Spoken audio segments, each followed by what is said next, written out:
Gaya bahasa kitab-kitab klasik berbeda dengan gaya bahasa kitab-kitab kontemporer. Kita berikan kepada santri kita itu supaya menguasai dua-duanya. Salah satu prinsip yang dipegang oleh Guruta ialah kualitas mangkoso tidak boleh menurun, tidak boleh kurang. Suatu ketika Allah memberi isyarat kepada saya. Memberi isyarat kepada saya lewat mimpi. Bahwa pesantren ini akan maju. Dan kalau maju, tidak muat mangkoso.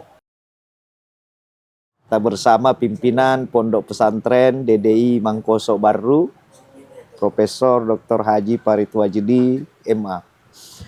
Dia tadi menjelaskan tentang kelebihan dari Ma'had Ali, pendidikan khusus kader ulama level setelah alia, jenjang untuk ini ada kelebihannya di Indonesia. Ada 92 lebih di Indonesia. Salah satu Ma'had Ali yang ada di pesantren Mangkoso inilah yang memiliki kelebihan. Itu bagaimana ceritanya kelebihannya, Pak? Setara katanya bisa langsung diterima S2 ijazahnya di Al-Azhar di Kairo. Menurut asesor yang pergi meninjau, memeriksa, dan itu sudah ada akreditasinya. Dia dikasih akreditasi mumtaz, artinya cum laude. Ya. Salah satu kelebihannya, materi yang diberikan memang lebih tinggi daripada yang lainnya. Sudah diperiksa itu. Mata-mata kuliah yang diberikan kepada santri kita ini, memang tidak ada yang seperti itu. Yang lebih tinggi. Rata-rata Ma'had Ali yang ada, itu semuanya menggunakan kitab-kitab klasik. Kitab kuning. Sementara di Mangkoso ini dipadukan antara kitab-kitab klasik dan kitab-kitab kontemporer. Kenapa? Karena itu gaya bahasa dua model ini beda. Gaya bahasa kitab-kitab klasik berbeda dengan gaya bahasa kitab-kitab kontemporer. Kita berikan kepada santri kita itu supaya menguasai dua-duanya. Itu satu kelebihan. Memang lebih di atas pengakuan mereka itu. Ini sejarahnya sudah berusia 20 tahun, Pon. Ma'had Ali ini. Ma'had Ali sebenarnya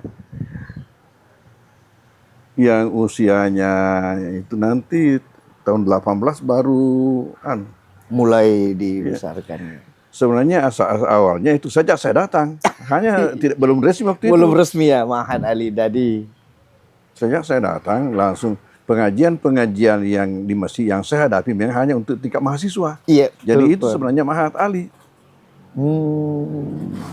Cikal bakalnya. Itu berarti 85 sudah mulai ada. Memang sudah ada. Tapi yang model klasikal dipadukan itu memang Ma'had Idadiyah dulu ya, sudah ada kelasnya. Jadi dulu Tribuners ini kalau kita masuk sekolah tamat SD dulu atau tamat ibtidaiyah di luar kemudian masuk ke sini, banyak yang ini karena kita berkurang tahun kita karena masuk Idadiyah 1 tahun, Pak. Itu ceritanya, sejarahnya mendirikan Idadiyah bagaimana itu, Pak? Ide awalnya itu hanya sampai 5 mata pelajaran saja selama 1 tahun. Itu awalnya karena salah satu prinsip yang dipegang oleh Guruta ialah kualitas mangkoso tidak boleh menurun, tidak boleh kurang. Sementara mata-mata pelajaran di Sanawiyah yang ini level SMP, Sanawiyah itu sudah membaca kitab kuning. Pertanyaan, mampukah kira-kira alumni SD langsung membaca kitab kuning? Pasti tidak bisa. Maka dulu itu sistem di sini sampai saya kembali dari Kairo, nanti setelah saya kembali baru dirubah. Santri itu mempunyai 2 kelas. Terpisah kelas agamanya dengan kelas umumnya. terpisah. Kenapa? Karena dari SD otomatis untuk kelas umumnya masuk SMP. Iya, Pak. Tetapi agamanya masih di ibtidaiyah. Masih tidak, iya. Karena tidak bisa masuk sanawiyah. Tidak. Jadi masuk di ibtidaiyah kelas 4, kelas 5, kelas 6. Jadi tamat SMP baru naik sanawiyah. Jadi pincang. Ya. Selesai SD dan sederajat sudah masuk menengah pelajaran umum, tapi Iya. agamanya masih tingkat Dasar. Tapi saya zaman saya Pak kan 86 itu mulai 85 mulai. Itu ijazah masih 2 Pong ya di sini. Antara ada ijazah dari sanawiyah dulu, ya. ada ijazah dari Kan masih ada kelas lama itu. Masih, iya. Masih ada kelas lama, kan ini gagasan baru. Iya. Nanti ada tahun 85. Iya. Itu saya pikirkan. Iya. Saya pikirkan bagaimana sehingga santri masuk di Mangkoso hanya satu kelas tapi dua-dua sederajat. Sederajat. Nah, itulah melahirkan konsep Idadiyah. Bagaimana yang semestinya 3 tahun belajar di ibtidaiyah baru masuk sanawiyah, bagaimana sehingga hanya 1 tahun. Iya. Saya ini jadi waktu itu kita bisa masuk MAPK karena ada ijazah sanawiyah. Ya. Andai kan ijazah Idadiyah, Pak, denalai. Mana salah. Tapi itu sudah dipikirkan sejak ada di Mesir, Iya. sebelum pulang itu. Sebelum pulang. Nanti Sudah. saya akan terapkan nanti kalau kembali nih. Jadi awalnya dulu itu alot juga itu diskusi dengan guru ta. Iya. Baru diterima. Karena itu ada pandang mengatakan dirugikan anak-anak 1 tahun. Iya. Oh, iya betul. Di mana teman-temannya sudah naik kelas 2 baru dia baru masuk kelas 1. 1 ya, betul. Tapi prinsip saya katakan pertama tidak rugi. Yang rugi itu kalau tidak belajar. Kalau orang belajar tidak rugi. Iya. Kemudian kedua, andai kata pun dikatakan rugi, tidak apa-apa rugi 1 tahun, tapi dia akan menang seumur hidup. Masya Allah. Itu prinsip. Nanti ini hasilnya nanti dia dilihat setelah selesai nanti. Jadi banyak itu waktu masih apa ini fa'ala apa ini membuka. Tapi setelah nanti ke atas dia ada rupanya begini. Huwa humahum hiya humahunna. Alfiyah Pak. Iya. Itu banyak begini. Nah, pernah suatu ketika terhenti itu. Iya. Terhenti. Tahu-tahu apa yang terjadi? Ini alumni semacam angkatan kamu itu. Iya. Memprotes. Tapau TV mengindah dia, Pong. Kita ini jadi manusia karena dia. Itu yang saya katakan, hasil itu katakan. Walau andai kata dikatakan rugi 1 tahun, tidak apa-apa. Tapi dia akan mengenang seumur hidup. Iya. Nanti dia lihat. Kalamunal lapsul mufidu kastaqim. Insyaallah. Iya betul, itulah. Ternyata menjadi inceran ini sekarang. Tapi itulah memang modernisasi awal Mangkoso ya, model memadukan model klasikal dan model dulu bersila di Masjid Poya 85 kita pulang dari Mesir itu angkatan pertama. Dan itu ada Syekh Basyuni saya ingat sampai sekarang itu masih berlanjut, Pak. Ini tadi di sini ada dari Palestina, Mesir, ini Ustaz Ibrahim. Itu apa namanya? Itu Profesor Azhar itu, tapi dia putar-putar. Oh. Ya asli orang tuanya dari Palestina, tapi orang tuanya juga artinya banyak keturunannya. Ya, kalau pengalaman dia itu pertama dari Azhar itu di Saudi Arabia itu ada 10 tahun kalau tidak salah di situ.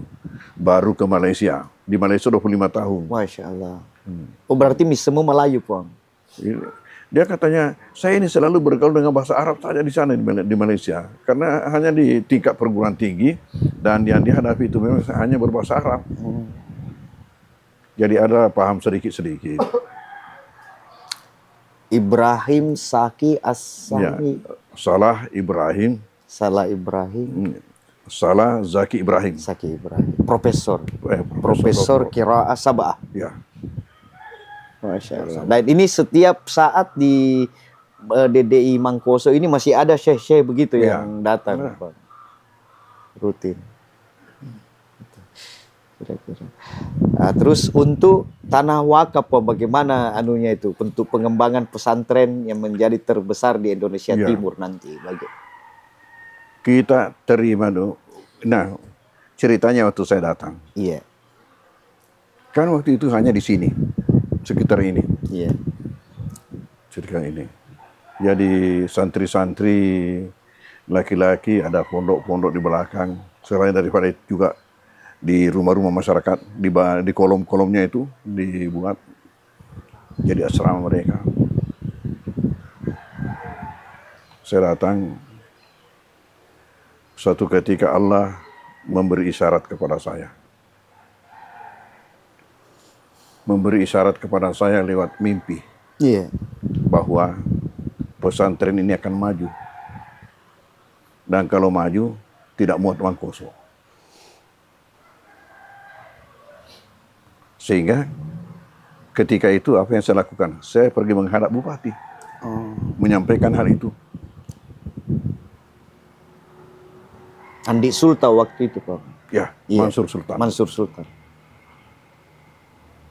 Apa jawaban beliau? Kalau begitu, carilah lokasi di sekitar Mangkoso. Kalau masih dapat tanah pemerintah, insya Allah kita bantu. Tapi kalau tanah masyarakat, tentunya pesantren berhubungan dengan yang bersangkutan. Iya. Oke. Pulang, tanya-tanya masyarakat, Iya. masih adakah di sini tanah pemerintah dekat? Masyarakat menunjuk Tondronge dengan Bulu Lampang. Iya. Dengan ucapan mereka, itu Tondronge dengan Bulu Lampang masih tanah hehe. Tanah hehe agak rupa. Ternyata hehe itu di dalam buku rinci. Kan Iya. petanya itu tanah, Iya. buku rinci yang dibuat Belanda dulu. Iya. Tanah pemerintah ditulis di situ GG, GG. kodenya GG. Iya. Tapi orang Belanda menyebut G itu dengan he. Oh. Jadi orang Belanda mengatakan tanah hehe. Masyarakat kita ikut tanah hehe. Karena gaya Belanda, bahasa Belanda itu H itu G itu. Iya. Seperti tehel. Tegel. Tulisannya tegel. Tegel. Iya. Iya. Maka datangnya G tehel. Tegel. Oh, itu sejarahnya. Dan Iya. mimpi itu apa, Puang, anunya kalau bisa? Adalah Ada. yang itu tarik maknanya. Lalu saya buatkan permohonan. Iya. Yang sekarang namanya apa itu? Proposal. Iya. Kalau itu pasti Proposal. masuk ke permohonan. Minta itu 1, kemudian 2, kemudian 3 sambungannya Tondronge ke atas.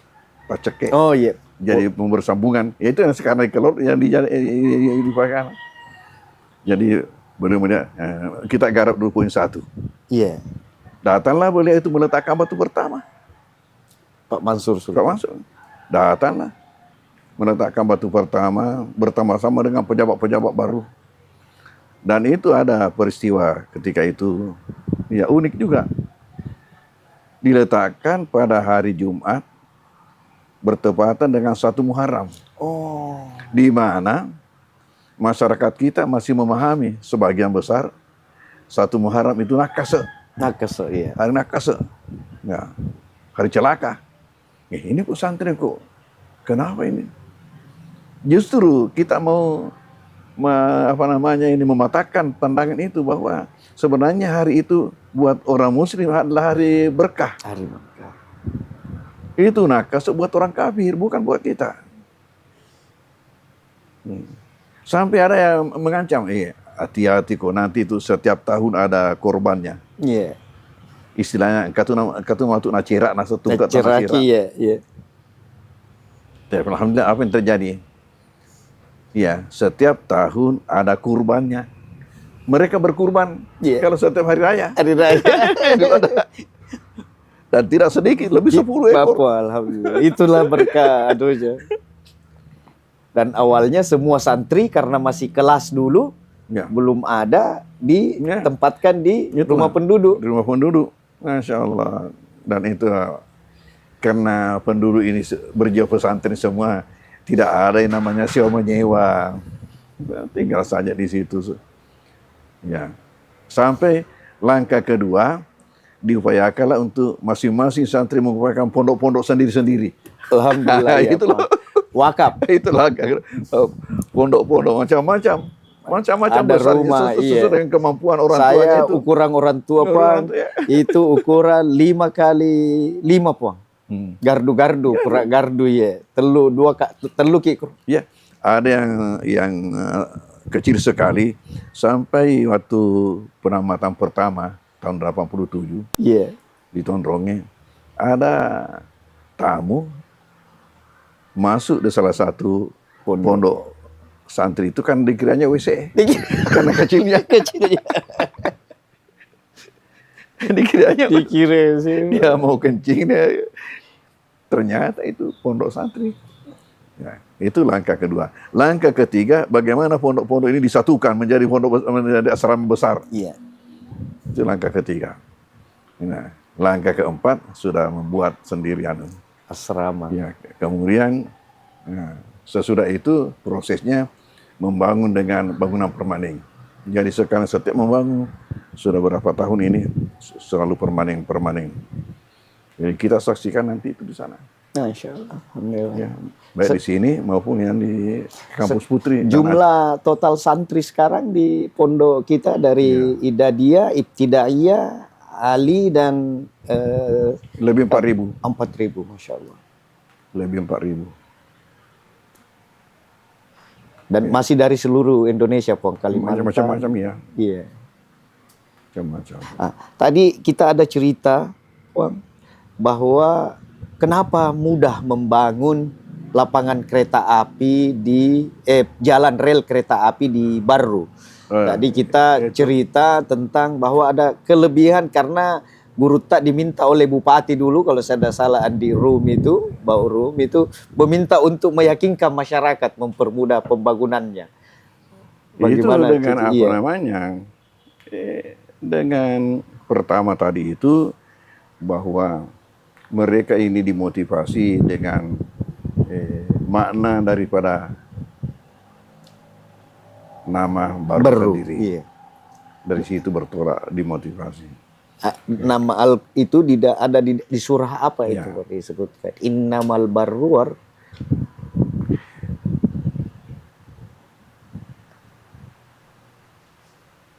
ada ayatnya bahwa itulah yang kita pakai untuk meyakinkan masyarakat. Kalau tidak salah surah At-Tur 28.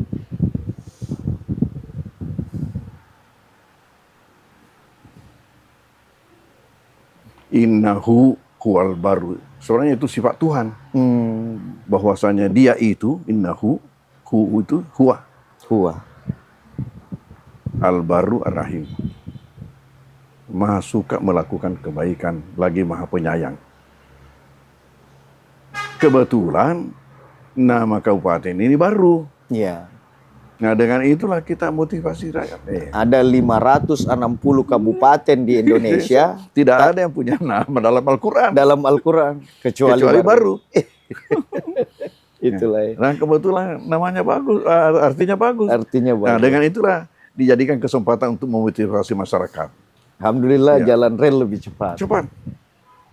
Ya itu dimulainya dulu pelebaran jalan. Dimulai di situ dulu. Waktu pelebaran jalan. Iya, gara-gara pelebaran jalan itu, coba bayangkan. Kalau Anda punya tanah, ya hanya 1 meter, katakanlah kali 9 meter atau berapa, jadinya nanti itu, lihat nanti jadinya berapa. Dari Tuhan. Kenapa? Karena itu adalah suatu amal yang tidak putus, dia punya pahala sampai dunia kiamat. Siapa yang bisa hitung? Makanya dengan itu juga saya tempoh hari waktu datang Pak Amin Sam untuk meletakkan batu pertama kita punya aula, gitu. Saya sampaikan dengan itu. Masya Allah. Terus itu. Nah, akhirnya jadilah jalanan di Baru ini paling cepat selesai pelebarannya. Iya. Di mana panjang jalan di Baru itu lebih panjang daripada Marus dan Pangkep. Iya. 80 kilo lebih, 87 kilo lebih. Nah, karena itu pula maka pemerintah menjadikan sempana atau dalam bahasa kita itu senu-senuang. Itu doa dalam bentuk simbol-simbol. Menjadi di Baru dicanangkan itu kereta api. Kereta api senu-senu. Senu-senungan. Itu di depanan anunya Boswa itu. Ya. Di Garongko puang. Bukan di Garongko, di Akasan ya, Allahumma sholli ala Muhammad. Dan Garongko Di Berumu di kota di pinggir jalan. Oh. Di pinggir jalan. Ya. Siaung. Siaung. Oh. Siaung. Ya. Salah berhadapan dengan anunya itu Boswa. Ya. Dengan pelabuhannya Boswa. Ya, pelabuhannya Boswa di kiri itu di kanan di pinggir gunung. Di situ pencanangan kereta api. Kita lagi berada di kediaman pimpinan pondok Guru Wajidi yang tadi sudah melakukan wawancara sedikit tentang sejarah Aidadi dan Ma'had Ali. Insyaallah semoga berkah puan. Terima kasih banyak atas kesempatannya. Download Tribun X sekarang. Menghadirkan lokal menjadi Indonesia.